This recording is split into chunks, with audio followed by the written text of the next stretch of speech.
बोलिए पंच परमेष्टि भगवान की, 24 तीर्थंकर भगवान की, चिंतामणि पार्श्वनाथ भगवान की, 1008 श्री अरहनाथ भगवान की, परम श्रद्धे परमोपकारी आचार्य गुरुवर 108 विद्यासागर जी महामुनि महाराज के, आचार्य प्रवर 108 समय सागर जी महामुनि महाराज के, मुनि श्री निर्लोभ सागर निरुपम सागर जी महाराज की,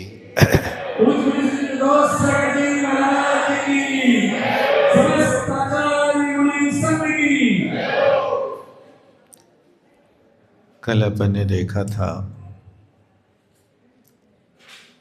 कि जो संसार के दुखों से जीवों को निकालकर उत्तम सुख में रख देता है उसे धर्म कहते हैं। अब यहाँ पर आचार्य महाराज तृतीय नंबर के श्लोक में धर्म का स्वरूप बताते हैं। सदृष्टि ज्ञान वृत्तानि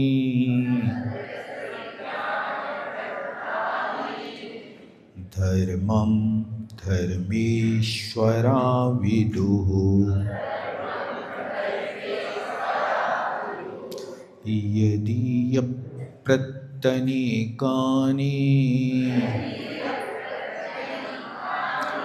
भवन्ति भवपद्धति सदृष्टि ज्ञान वृत्तानि धर्मं धर्मेश्वरा विदुः यदि प्रत्यनेकानि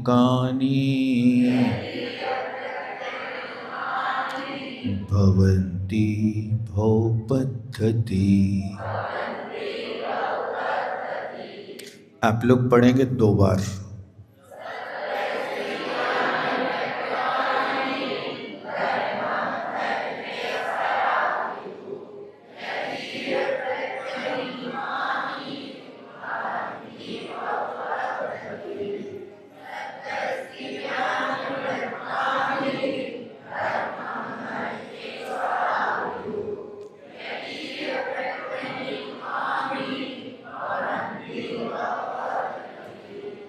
यहाँ पर धर्म का लक्षण बताया जा रहा है। वो धर्म का लक्षण किसने कहा है इसका भी उल्लेख किया जा रहा है। उस धर्म के लक्षण को यदि आप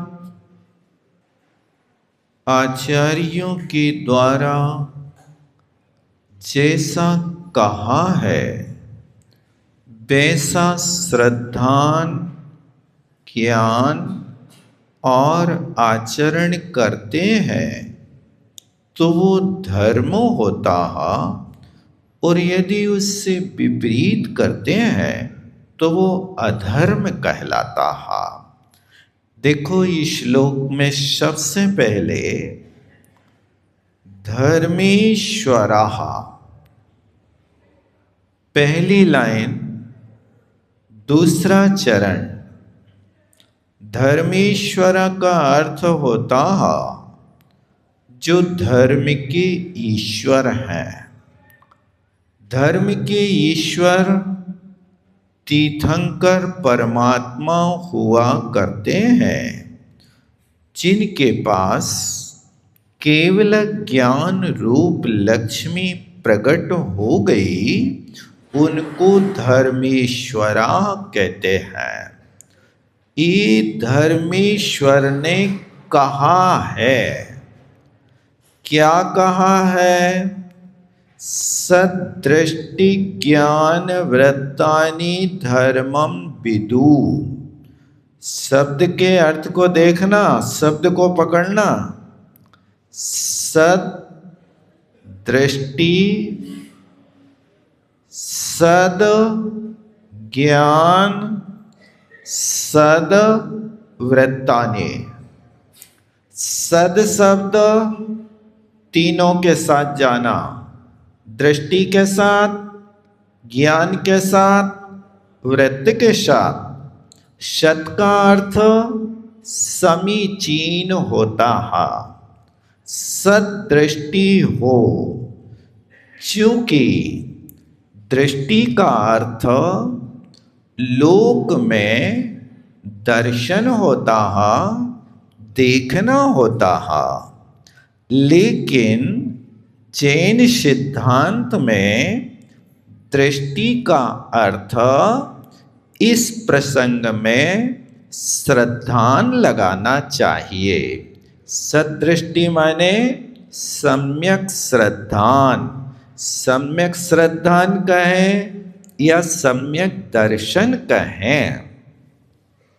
तो सदृष्टि हो, सद ज्ञान हो और सदवृत्त माने सदाचार हो। ये तीन को धर्मम विदु, इनका नाम धर्म है।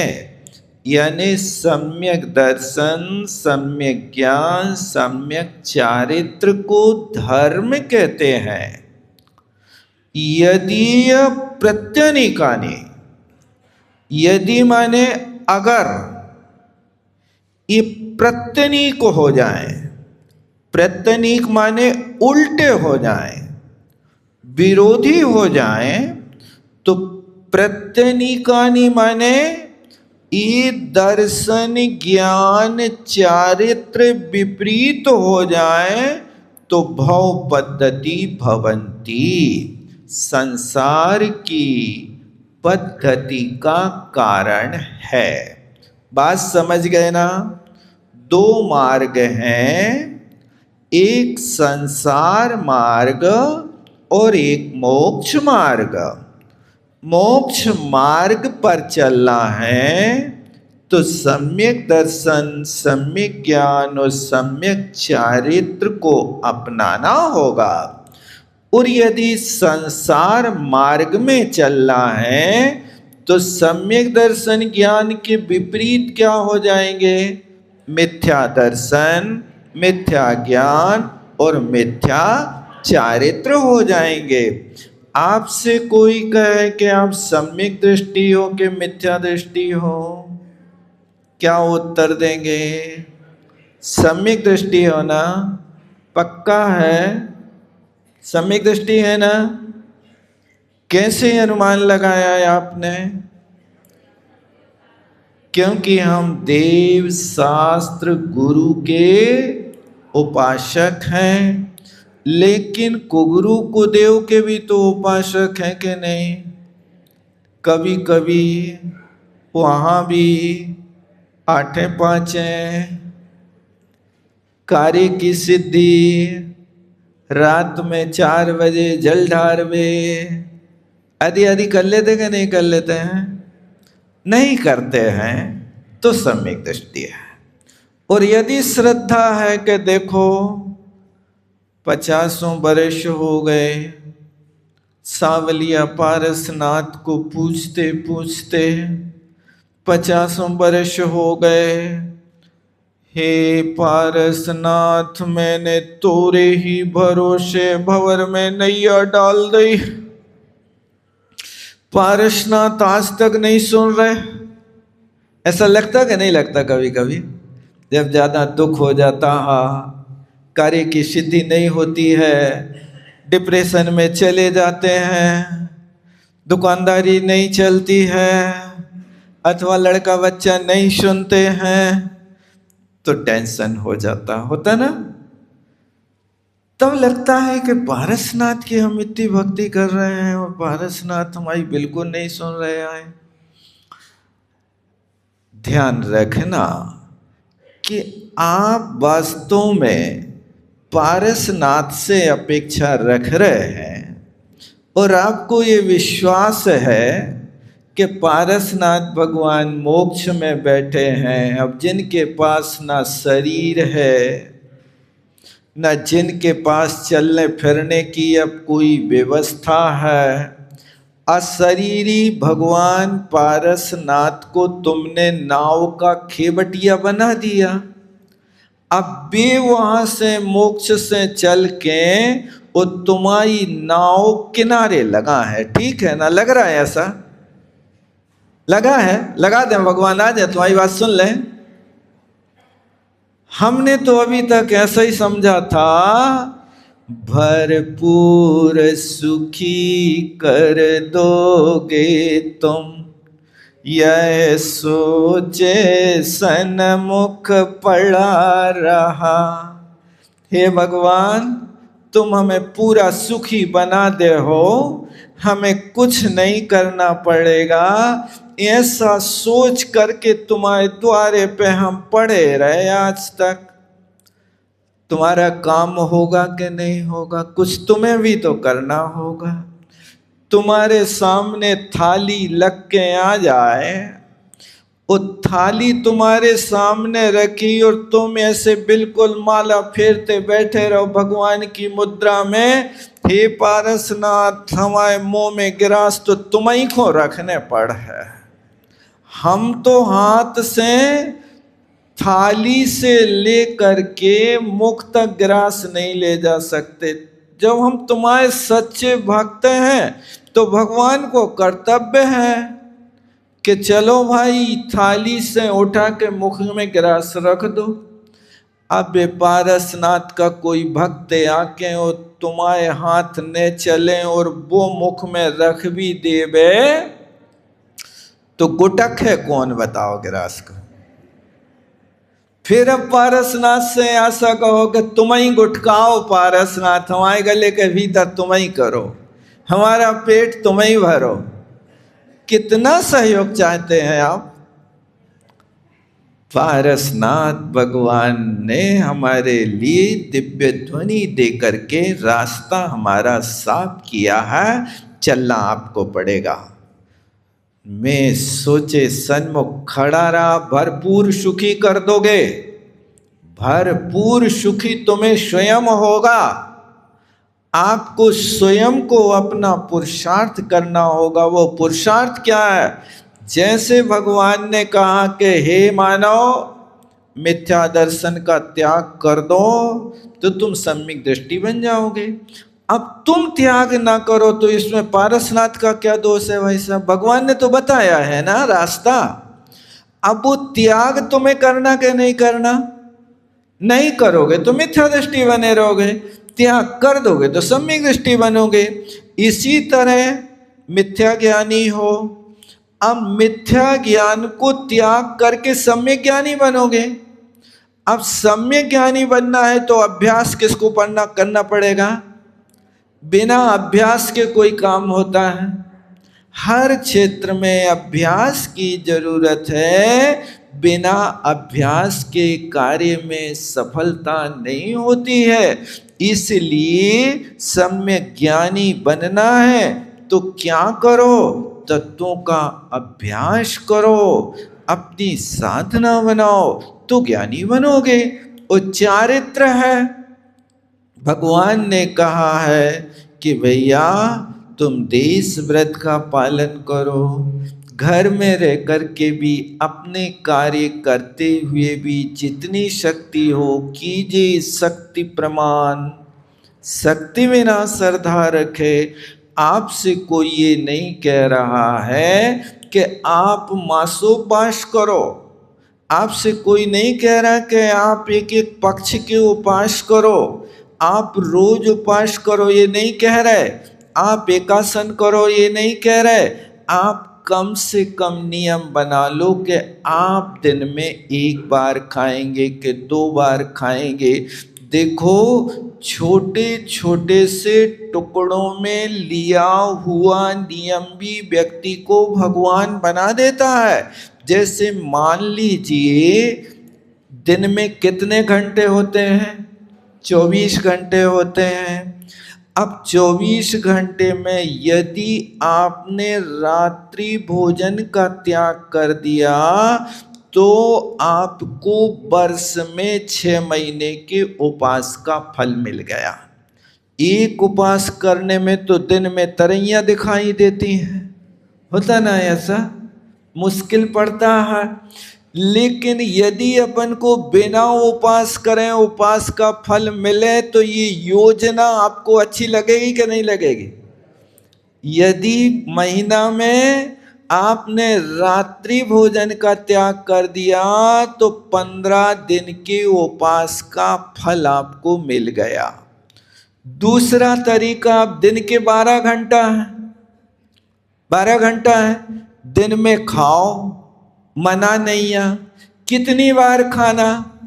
अब 12 घंटे में भी आप बचा सकते हो। आपसे पूछें आप कितनी बार खाते भाई साहब? ईमानदारी से, संकोच नहीं करना। आप यदि 5 बार भी खा रहे हैं तो खुले दिल से कह देना हाँ 5 ही बार खा रहे हैं, नहीं और ज़्यादा कहो 2 बार से। और क्योंकि आप 2 बार रोटी खाते हो, 2-3 बार तो आप कहीं भी बच्चे वगैरह फ्रूटी पियत हैं तो एक आध बार वही को चूस लेत हो, नहीं चूस लेत? बच्चे एक आध चाक तिल लाए सो आधी उनने चूसी, आधी मम्मी ने चूस ली। ये क्या है? नहीं करते क्या? घर में सब करना पड़ता है।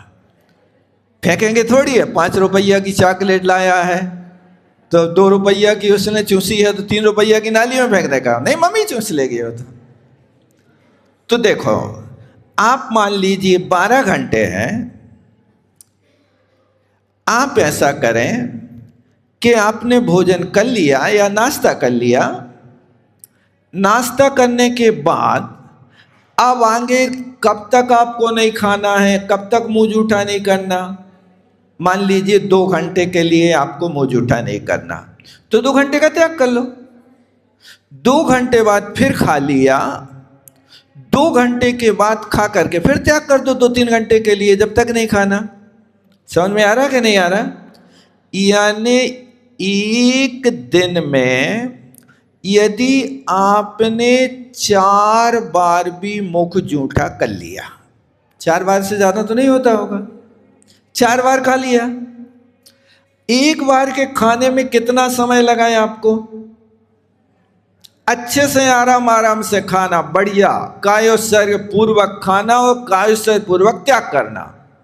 आधा घंटा मान ले, आधा घंटा के और ज्यादा, आधा घंटा तो मान लेना। एक बार के खाने में यदि आपने आधा घंटा लगा दिया, वो 4 बार खाया तो 4 बार के खाने में आपको कितने घंटे लगे? 2 घंटे। और यदि एक बार खा के आपने त्याग कर लिया तो दिन में आपके 10 घंटे के त्याग का उपवास और 2 घंटे का असंयम हुआ। 12 घंटे में आपका असंयम कितने घंटे का हुआ? 2 घंटे का। और उपवास का फल कितने मिल गया? 10 घंटे का। यानी रात के पूरे 12 घंटा आपके सुरक्षित। दिन में 12 घंटा में 4 बार भी खाया, भूखे नहीं रहे। वो 4 बार खा के यदि तुम बढ़िया मस्त बैठ करके डकार डकार करके ठूस ठूस के खाओ तो आधा घंटा से ज्यादा तो नहीं लगेगा, इतना तो लगेगा ना। जबकि आप लोग तो 5 मिनट में फ्री हो जाते हो, क्योंकि एक फुल्का खाना है और 1 बोतल पानी डकारना है, सो अपना लिया और चलते बने। तो यदि आप 5 मिनट में फ्री हो गए, आपको आधा घंटा दे रहे हैं, यदि आप 5 मिनट में फ्री हो गए तो 5 मिनट खाने के बाद त्याग करो, 3 घंटे के लिए फिर त्याग करके वो उतना समय फिर त्याग में चला गया। मैं तो मोटा मोटी हिसाब बता रहा हूं आपको कि 12 घंटे में यदि आपने 2 घंटे खाया और 10 घंटे का त्याग किया तो दिन के 10 घंटा और रात के 12 घंटा, यानी 24 घंटे में 22 घंटे के उपवास का फल और 2 घंटे के असंयम का नियम। अब 1 महीना में यदि आपने 4 बार खा के त्याग किया तो आपके 2 घंटे माने महीना के कितने घंटे हो गए? 60 घंटे। 60 घंटे के दिन कितने हो गए भाई साहब? 2.5 दिन हुए ना। 60 घंटे के कितने दिन हुए? नहीं है पता, कैलकुलेटर लाए? 2.5 दिन हुए ना। यानी आपने 1 महीना में 2.5 दिन भोजन किया, 27.5 दिन का उपवास हो गया है आपका। आप मासोपवासी हो गए। देखो आप 2.5 दिन का त्याग माने भूखे नहीं रहे, लेकिन भूखे नहीं रहने के बाद भी आपने इतनी बड़ी तपस्या कर ली कि 27.5 दिन के उपवास। और 1 साल में कितने हो जाएंगे भाई साहब? 12 महीना है। और 12 महीना में 2.5 दिन के 12 कितने हो जाएंगे? 12 दूनी 24, 6, 1 महीना 30 दिन हुए ना। यानी 12 महीना 4 बार भी खाया, 1 दिन भी भूखे नहीं रहे। वो त्याग का इतना बड़ा फल कि 1 वर्ष में तुम्हारा 30 दिन का भोजन होगा और 11 महीना के उपवास का फल होगा। योजना कैसी लग रही तुम्हें? अच्छी लग रही है? तो क्या इस पॉलिसी में आप शामिल हो पाओगे? हो पाओगे? कितने लोग त्याग करेंगे? अच्छा देखो, फिर भी 10-20 हाथ उठ रहे। वाह, अभी भी दम नहीं पड़ रही तुम लोगों की खावे की हैं? मैं ये कह रहा हूं कि खाने के बाद जब तक नहीं खाना तब तक को तो त्याग करो। ये धर्म है। देखो धर्म की परिभाषा समझ रहे हैं यहां पर? इनने लिखा ना कि ये सम्यक दर्शन ज्ञान चारित्र। तो चारित्र कहां से प्रारंभ कर रहे हैं? खाने पीने से कर रहे हैं। कि सबसे ज्यादा असंयम होता तो किसमें होता है? खाने पीने में होता है। तो आपने यदि खाया और फिर त्याग कर दिया, जब तक नहीं खाना तब तक के लिए आपका त्याग है, ये तो आपके उपवास का फल हुआ। जैसे मान लीजिए आप घर से नाश्ता करके चले मंदिर आ रहे। अब मंदिर आते समय रास्ते में कोई घटना घट गई, एक्सीडेंट हो गया। अब यदि वो व्यक्ति यदि वहां मर जाए तो वो व्यक्ति नियम से देव गति को प्राप्त होगा। क्यों होगा? क्योंकि वो व्यक्ति संयम के साथ मरण कर रहा है, त्यागी बन के जा रहा है। इसलिए घर से जब भी निकलो तब तक त्यागी बन करके निकलो कि जब तक घर में पुनः ना आ जाए तब तक के लिए मेरा ये सब खान पान का आदि और विकल्प उनका त्याग करके मैं जा रहा हूं। ये तुम्हारे लिए बहुत बड़ी उपलब्धि है। ये टुकड़े टुकड़ों में भी त्याग करने वाला व्यक्ति भी बहुत बड़ा त्यागी बन जाता है। आप क्या समझ रहे हो? यदि 1 साल आपने इतना अभ्यास किया तो अगले साल में फिर 3 बार पे आ जाओगे, फिर 1 बार पे आ जाओगे, फिर अंतर में लगेगा हे भगवान, जन्म लेते ही धरती पर तूने रुदन मचाया, आंखें खुली भी ना पाई, भूख भूख चिल्लाया, रोते रोते मैं निकल गई सारी जिंदगी, सोते सोते मैं निकल गई सारी जिंदगी, बोझा ढोते मैं निकल गई सारी जिंदगी, लड़ते लड़ते मैं निकल गई। यही तो कर रहे हो, और क्या कर रहे हो बताओ? इनके अलावा और भी कोई कर रहा है? जो आपके सामने पंक्तियां रखी इनमें से तुम का नहीं कर रहे, बताओ वो उसमें से हटा देवे हम। क्या हटाने? बोझा ढोते ढोते निकल रही जिंदगी, सही है कि गलत है? सही है ना? महसूस हो रहा है कि बोझा ढो रहा है?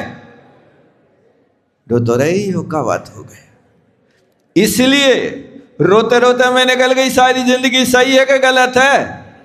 सही है। रो रहे रोज, जिंदगी भर रोना ही तो है, और क्या।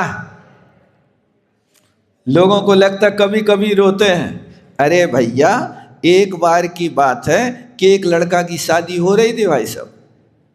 सो शादी होने के बाद जब विदा होने लगी, सो लड़की खूब रो रही थी। तो लड़कों ने दूल्हा से कहा कि भैया तुम भी रो ले आज, जब लड़की दुल्हन रो रही तो तुम भी रो ले। तो बोले वो तो आज रो रही, हमें तो जिंदगी भर रोना है, इसलिए आज उनको निपट लेने दो, बाद में तो हमें आंसू बहाने ही है। ऐसा है ना? सही है कि नहीं? देखो आप लोग कछु नहीं कह रहे, बिल्कुल शांत बैठे। कहने का मतलब है कि ऐसी जिंदगी से यदि कुछ हम सीख सके तो कोशिश करें। इसका नाम व्रत है। यदि कोई चलते फिरते आप त्याग करके चल रहे हो, उस समय कोई घटना घट जाए आकस्मिक, तो आप त्यागी बनकर के शरीर का त्याग करेंगे, नियम से देव आयु को प्राप्त करेंगे। ये अपने लिए यही तो आचरण करना। देखो, आपके लिए गृहस्थ अवस्था में रहते हुए सब कुछ करना, बस इतना करना है कि आप धर्म का भी अपने साथ ध्यान रखते रहें, कि आप धर्म को ऐसे साथ में रखें जैसे मान लीजिए आप कपड़ा खरीदने जाते हैं। कपड़ा खरीदने जाते हैं ना, यदि आपको 2 मीटर कपड़ा लेना है तो 2 मीटर कपड़े की लंबाई लेते कि चौड़ाई लेते हो? लंबाई चौड़ाई नहीं लेते। 2 मीटर कपड़ा लिया है तो 2 मीटर आपने लंबाई खरीदी कि चौड़ाई खरीदी? पैसा काहे के दे रहे? लंबाई के चौड़ाई के? हैं? हमें पता ही नहीं है। लंबाई के दे रहे हैं ना। सब लोग विचार कर लो एक बार अच्छे से, फिर बता देना।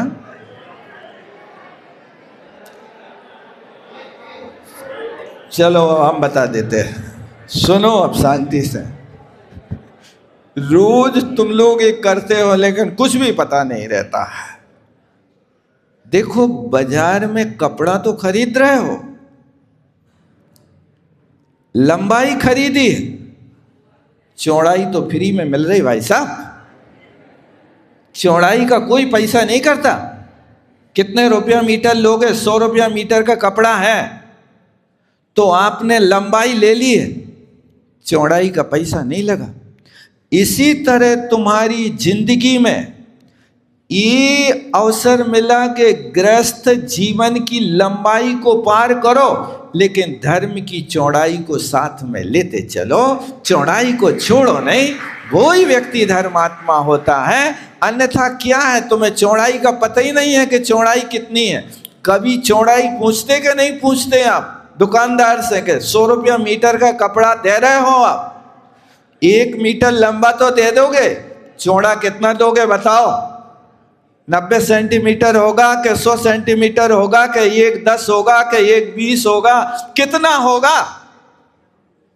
नहीं, ये तो पूछते ही नहीं, जरूरत ही नहीं।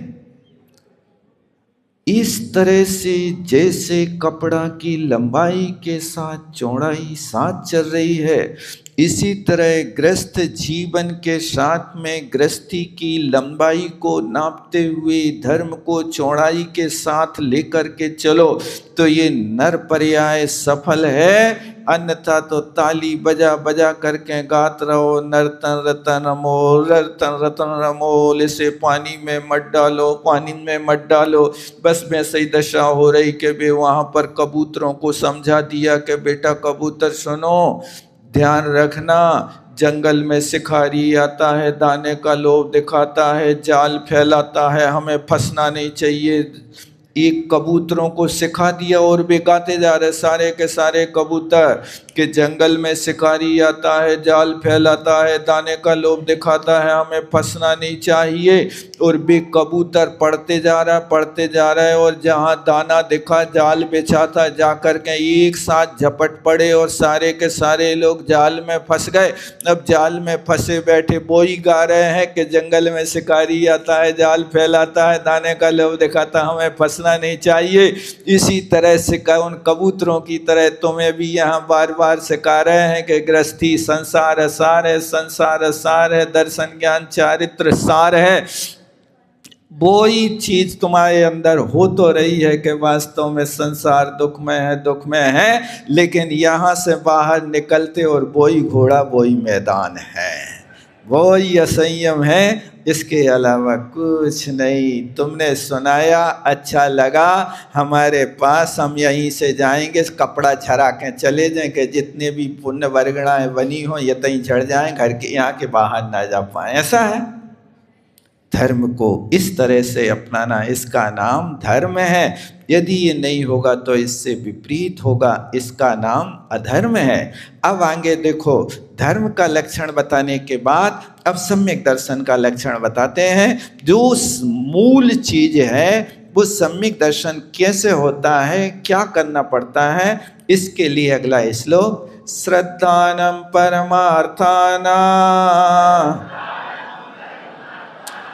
माप्तागम तपोव्रताम त्रिमूढ़ापूर्णमष्टांगं सम्यक् दर्शनमस्मयम्। श्रद्धानं परमार्थानां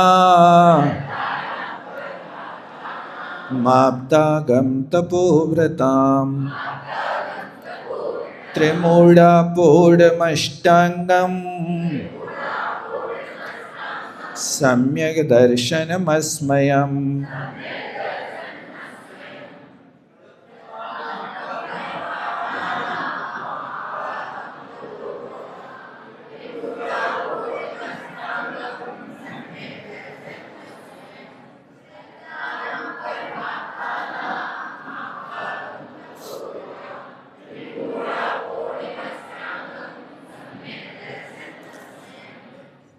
परमार्था नाम,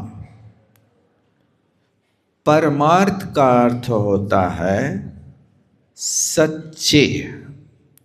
परमार्थ का अर्थ सिर्फ सच्चे है, वास्तविक। ऐसे आप्त आगम तपोव्रताम, ध्यान देना, शब्द को पकड़ना। आप तो माने किसे कहते हैं? देव। कैसे देव हो? परमार्थ आप्त यानी सच्चे देव, और परमार्थ आगम यानी सच्चे शास्त्र, और परमार्थ तपोव्रत यानी तपोव्रत किसे कहते हैं? तपांसी बिभ्रति इति तपोव्रत। जो तपों को धारण करने वाले होते वे मुनि महाराज होते हैं। तो यहाँ 3 हो गए, देखो ध्यान देना, कौन कौन से हैं? सच्चे आप्त, सच्चे आगम और सच्चे गुरु। देव शास्त्र गुरु जी कैसे हों? वास्तविक सच्चे हों। तो इनका श्रद्धान करना, श्रद्धान करने का नाम सम्यक दर्शन है। बात समझ में आ गई? देखो, श्लोक का अर्थ समझने के साथ श्लोक के भाव को समझने की कोशिश करना, ताकि आपको भाव स्मरण रह सके कि इस श्लोक का अभिप्राय क्या है। ऊपर की पंक्ति में तो इतना आ गया था समझ में कि सच्चे देव शास्त्र गुरु का श्रद्धान करना सम्यक दर्शन है। अब इतना तो कर लिया है, लेकिन अब किसका त्याग करना है और किसका ग्रहण करना है? तो नीचे की पंक्ति में लिखा कि त्रिमूढ़ा पोढ़म, मिला 3 मूढ़ताएं होती हैं, उन 3 मूढ़ताओं का त्याग करना। मूढ़ता समझते हो? मूर्खताएं 3 प्रकार की होती हैं। मूर्ख बन जाते लोग बाग, कई लोग मूर्ख शिरोमणि बन जाते हैं। तो कौन सी 3 मूर्खताएं हैं आगे बताएंगे। देव मूढ़ता, यानी देव के विषय में अपन निर्णय नहीं कर पा रहे कि सच्चे देव कौन है। तो इस तरह से देव के विषय में, फिर गुरु के विषय में और एक लोक के विषय में 3 प्रकार की मूढ़ताएं होती हैं। तो इन 3 मूढ़ताओं से तो रहित हो, लेकिन अष्टांगम 8 अंग से सहित हो। समझ में आया? 3 मूढ़ताओं से रहित हो, 8 अंग से सहित हो। और देखो सबसे अंत में लिखा अस्मयम। अस्मयम माने, इसमय माने मद होता है, और अस्मय माने मद से रहित होता है। इन 8 मदों से रहित होना सम्यक दर्शन कहलाता है। सरल है कि कठिन है? याद हुआ कि नहीं हुआ? सम्यक दर्शन किसे कहते हैं? आप लोग सिर्फ इतना ही बोलती, अधूरी परिभाषा, पूरी बोलो। आप लोगों ने सिर्फ इतना सीख लिया कि देवशास्त्र गुरु का श्रद्धान कर लेना सम्यक दर्शन है, लेकिन समंतभद्र महाराज ने पूरी परिभाषा क्या लिखी है? देव शास्त्र गुरु का तो श्रद्धान करना, 3 मूढ़ताओं का त्याग करना, 8 अंगों का पालन करना और 8 मदों का त्याग करना। याद रहेगा कि नहीं रहेगा? क्या क्या करना है?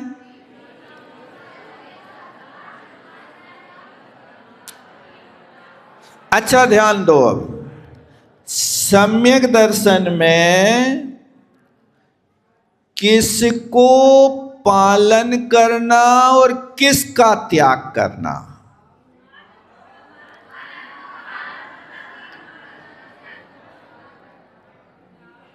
देखो भाई लोग तो बिल्कुल चुप बैठे हैं, भाई लोग कुछ नहीं बता रहे। आप लोगों की दुकान की चिंता तो नहीं आ गई? बोले, देखो अब हमारे भैया लोग बोले हैं। बहुत अच्छा, माताओं बहनों से ज्यादा ऊंची आवाज है पुरुषों की। देखो आप ऐसा नहीं समझना कि 2 चीजें अपने पास पालन की हैं। देव शास्त्र गुरु का तो श्रद्धान करना है और 8 अंगों का पालन करना है। अब त्याग क्या करना है? 3 मूढ़ता। 3 मूढ़ता में, अच्छा तो आप देव में कैसे मूढ़ता से रहे तो होंगे? आपसे कहें कि आप सच्चे देव का लक्षण बताओ, तो जो बीतरागी हो, हितोपदेशी हो, सर्वज्ञ हो, वो सच्चा देव है। जिनके पास बीतरागता नहीं है उनको हम नहीं मानेंगे। ये देव मूढ़ता से रहित हो गए। और फिर गुरु मूढ़ता में क्या कहलाती? गुरु मूढ़ता रागादि भाव जो धारण कर लेते हैं अंतरंग में, और बाहर में जिन मुद्रा को छोड़ करके अनेक मुद्राएं होती हैं, वो वहाँ गुरु मूढ़ता के अंतर्गत आता है यदि उनको मानते हैं। और लोक मूढ़ता, लोक मूढ़ता माने लोक में जैसा प्रचलन चल गया आप उसी के अनुसार चलने लगे। आपने कछु विचार नहीं किया और बिना विचारे कोई काम देख लिया, आप वही को करने लग गए। एक बार की बात है भाई साहब, एक घर में विवाह हो रहा था, विवाह होने के बाद पंगत हो, पंगत पहले होत के बाद में होत? पहले दी जाती, बाद में नहीं होती। अब जब भी होती हो देख लेना। अब हुआ ये कि पंगत दी जा रही थी। अब सारे के सारे समाज के लोग भोजन करने बैठे, परोसगारी वहां चालू होने वाली थी। अब जहां पर सारा का सारा रसोई का भोजन रखा था, भोजन पान, उस रसोई घर में एक बिल्ली आ गई भाई साहब। अब बिल्ली आ गई तो लोगों ने देखा, घर वालों ने, कि बिल्ली ने यहां प्रवेश कर लिया। लोग समझेंगे कि बिल्ली ने रसोई जूठी कर दी और सब लोग ऐसा मान करके उठ के चले जाएंगे, पंच लोग, सारो भोजन खराब हो जाएगा। ऐसी परिस्थिति में उस बुजुर्ग ने कहा, देखो हल्ला नहीं करो, एक टोकनी लाओ और बिल्ली को टोकनी के भीतर ढक दो और बड़ा पत्थर रख दो, ताकि बिल्ली ढकी चुपचाप बैठी रहे और सबका भोजन हो जाए, फिर निकाल देना। ये बात तो बुजुर्ग ने लाज रखी थी कि कहीं पंगत बिगड़ ना जाए, लोग रूठ ना जाए, भूखे ना चले जाए, इसलिए उनने बिल्ली को ढांक के रख दिया। अब ये बात उस घर के लड़कों ने देख ली। अब जब उन लड़कों के विवाह भये तो पंगत बैठी और यहाँ पर भोजन परोसना शुरू हुआ, तो एक लड़का कहता, अबे रुको रुको, अबे बिल्ली ढाकन को नेंग तो बाकी रहेगा, अबे पहले बिल्ली ढाको, पकड़ के लाओ, फिर इसके बाद परोसाई कराओ। अच्छा, अब ये चालू हो गई परंपरा। अब अभी तक कहते वो परंपरा उनके यहाँ चालू है कि जब भी पंगत होगी बिल्ली को पहले ढाक है रसोई घर में, तब पंगत चालू होगी। इसका नाम कौन सी मूर्ता है? लोक मूर्ता है। जहां ना समझी होती है, ऐसी ना समझी में लोग बाग ऐसे काम करते रहते हैं। तो ये 3 मूर्ता से रहित, 8 अंग से सहित, और क्या करना है? 8 मदों से रहित। तो सम्यक दृष्टि हो, कहो हो। अच्छा, ज्ञान को मत तो नहीं है? सही बताओ।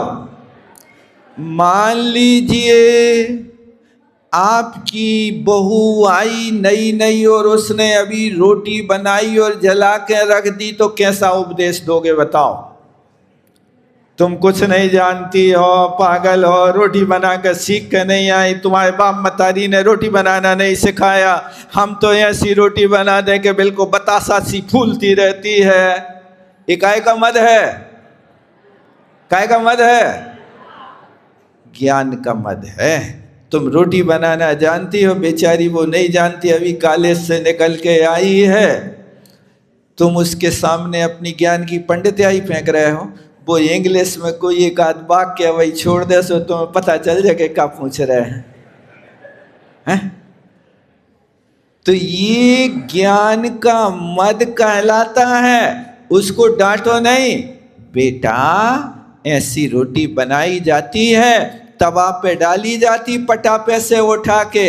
अब उसने तवा पे डाल दी, अब तवा ठंडे पे डालने के गरम पे डालने, कौन से तवा पे डालने? अब गरम पे, आगी पे रखते ही तवा गरम होता है कि थोड़ी देर प्रतीक्षा करना पड़ती है? तवा की भी परीक्षा करते कि नहीं करते? तवा ने आग पकड़ी कि नहीं पकड़ी? वहां जाके वे क्या है ये छिटकी डालते हैं, छीटा देते हैं। ये क्या? ज्ञान का मद है। तुम सही नहीं समझा रहे, दूसरों अपने ज्ञान की बातें थोप रहे हो। तुम कह रहे सम्यक दृष्टि हो, अब ज्ञान का मद हुआ तो सम्यक दर्शन कहाँ रहो फिर? अब रूप का मद है मैं इतना सुंदर और सुंदर लगाने के लिए और बाहर से काका छुई छुई थोप के आ जाते हैं, चूना कलई वगैरह, कहते क्रीम है, लेकिन उसमें तो पता नहीं कहाँ के कहाँ कैसी कैसी छुई और मिट्टी और चूना कलई पुते रहते हैं। उनको पोतने के बाद चेहरे देखो तो ऐसे रूखे हो जाते जैसे वे फर्श हो जाता ना दरदरो। अब दिखने में तो लगता बहुत अच्छा है, लेकिन वे चेहरे ऐसे दरदरे हो रहे हैं कि वहां पर तो ये देखते नहीं, बस दिखावा अच्छा लगता, मैं बहुत अच्छा, मैं बहुत अच्छा। इसका नाम रूप का मद है। तुम सम्यक दृष्टि हो, मद तो नहीं कर रहे, हम बहुत अच्छे लग रहे हैं, और सजने के बाद दर्पण देखने के बाद मन ने माने तो मित्रों से और पूछ ले कैसे लग रहे हैं, तुम्हें नहीं है पता कैसे लग रहे हैं। ये रूप का मद है, ज्ञान का मद, धन का मद है। तुम्हारे पास धन है, तुम क्या समझते हो मैं खड़े खड़े खरीद लूंगा तुम्हें, ओ इतनी बड़ी औकात है।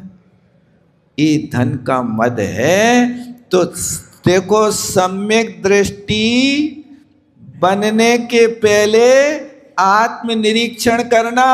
कौन सा है आत्मनिरीक्षण? ये 8 मदों से हम रहित होवे तो सम्यक दृष्टि है, 3 मूर्ताओं से रहित होवे तो सम्यक दृष्टि है, 8 अंगों से सहित होवे तो सम्यक दृष्टि है। 8 अंग पालन कर रहे सम्यक दर्शन के, कर रहे कि नहीं कर रहे? दूसरों के दोस्तों मुख से नहीं कह रहे सम्यक दृष्टि नहीं रहे। इसमें का दोष है? उपगुहन अंग समाप्त हो गया। उपगुहन अंग का लक्षण क्या है?